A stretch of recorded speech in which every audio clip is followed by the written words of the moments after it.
اہل سنت یقیناً اس ٹائم بہت بڑے صدمے تو دو چار ہیں کہ پوری دنیا اہل سنت دا سرتاج جس نے پوری دنیا دی سنیت نو ایک جگہ تے کٹھا کیا. کوئی جماعت آئی، کوئی لیبل آئی، کوئی تنظیم آئی،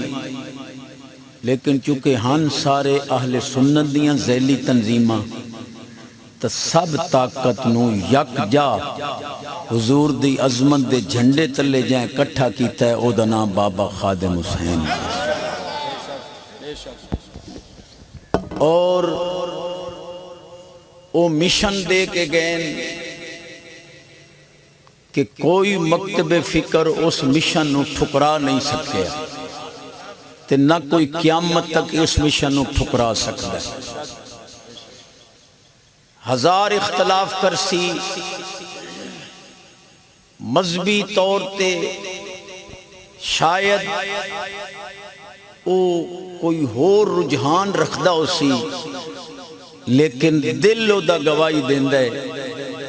کہ جو نعرہ بابا خادم حسین رضوی عطا کر گیا ہے اے او دا نائی صاحب روزے آلے دا عطا کردہ سونا اور نبی پاک علیہ السلام دے قدمہ دی دھول نو کرونا سلام میں حضور نے اس اپنے غلام نو جدہ کھڑا کیتا ہے مڑ انہاں دے سر تے دست شفقت بھی رکھے. پوری دنیا اس بات دی شاہد ہے کہ پوری دنیا دے کفار دے سامنے اساڑی اس ہینے حیات دے اندر کوئی شخصیت ڈٹی ہے تو صرف بابا خادم حسین. واہ زندہ باب سبحان اللہ. امیر المجاہدین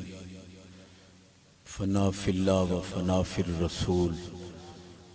عز و جل و صلی اللہ علیہ وسلم.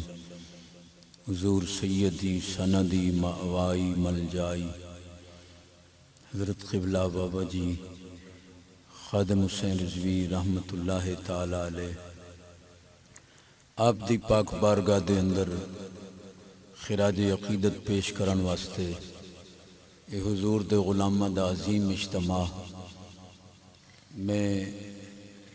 حضرت قبلہ قاری حافظ عبدالرؤوف کریمی صاحب اور آپ دی جماعت آپ دی ٹیم اور تحریک لبیک یا رسول اللہ صلی اللہ علیہ وسلم دے کارکنان یقیناً ہدیہ غلامی پیش کرنا جنہ حق ادا کیتا غلامی دا. سارے دے دلان دی دھڑکن حضور دے خصوصی فیض یافتہ حضرت علامہ مولانا محمد ہاشم حسن صاحب تشریف فرمائن تقریر نال تک کلیجہ ٹھرے سن. انہاں دی شکل ویکھ کے ہی کلیجہ ٹھردا پے کہ بابا جی دی شکل جیڑا ہی آسی ہن دل وچ وسی سی.